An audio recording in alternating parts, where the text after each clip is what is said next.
Welcome to Blueprint Future, where we decode the trends shaping our tomorrow. Right now, a technological revolution is unfolding that will absolutely redefine our world.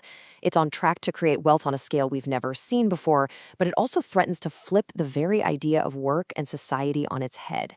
So the real question isn't if this is going to happen, it's who's going to control the spoils of this new age. So today, we're going to break this all down. First, we'll look at the AI disruption itself. Then, we'll dive into a really big idea for handling it: universal basic income. After that, we'll explore the heated debate around UBI, see if the numbers even work, and wrap up with a potential roadmap for what could come next. Okay, first things first. Let's get a real handle on just how massive this AI-driven change actually is. This isn't some far-off sci-fi concept. It is happening right now in real time.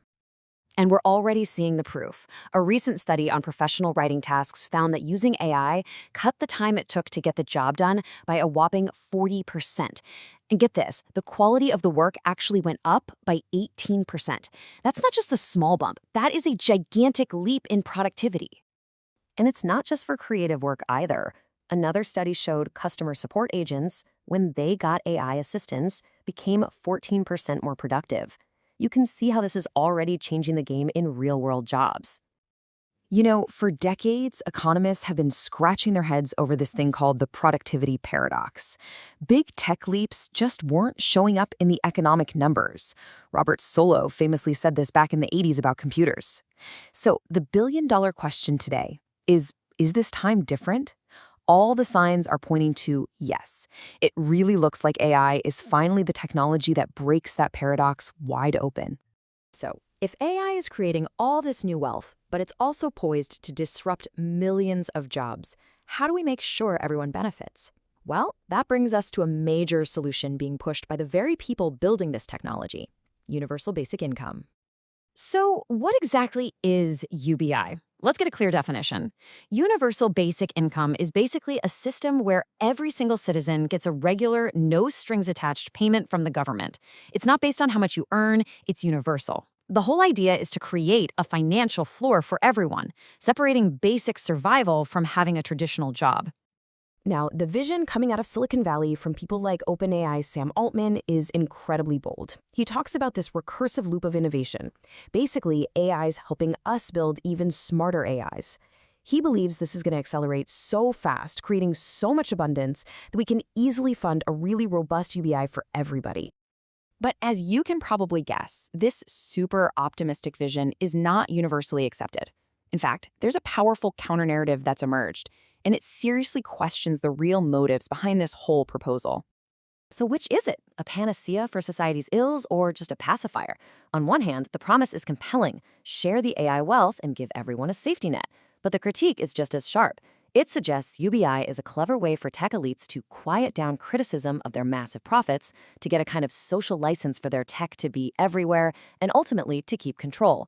Some critics even call it a form of symbolic violence. This quote from Jean-Christophe Belize-Pipon really hits the nail on the head. The argument is that by framing UBI as this unavoidable, necessary good thing, tech leaders get to look like the saviors while cementing the very power structures that let them get so rich in the first place. And if you look at it from a more socialist perspective, UBI isn't seen as a revolutionary step forward. It's just a patch on the old system. The critique here is that it's life support for capitalism. It gives people just enough to get by so they don't start asking the really tough questions about who actually owns and controls all this new AI technology. Okay, so we've got the optimistic vision on one side and a deep, powerful critique on the other. But let's put the ideological fight aside for a minute and ask a very practical question. Could we even afford an AI-funded UBI? Let's take a look at the economic blueprint. All right, let's run some numbers to make this real. Imagine a country with 50 million people. Now, let's say the big AI platforms in that country are making $500 billion in profit a year. If you just put a 25% tax on those profits, you'd have a UBI fund of $125 billion. That's enough to give every single person in the country $2,500 a year. Now, it's a simple model, but it shows that the scale here is at least plausible. And that money doesn't have to come from just one place. Economists are actually looking at a whole bunch of different ideas. You've got things like automation levies, taxes on the software and robots that replace human jobs, platform taxes on the huge profits of the AI giants, data rents, which is this idea that companies should pay for using our collective data, and even fees on the massive amount of computing power these systems need. It's really about finding all the different points in this new economy where you can capture some of that value for the public good. So, the technology is real, the debate is fierce, and the economics, well, they might just work. So, where do we go from here? Let's wrap this up with a strategic roadmap for how we could actually navigate this new era. So what's the game plan? Well, here's one potential path. Step 1, you have to know how much money AI is actually making, so you need transparent reporting. Step 2, start small. Launch some pilot programs to see what works and what doesn't. Step 3, create stabilization funds, because this new economy will likely be volatile. Step 4, this can't just be about cash. You have to invest in retraining programs. And finally, step 5, and this is crucial, you have to get all the major countries to agree on a set of rules, otherwise companies will just go wherever taxes are lowest.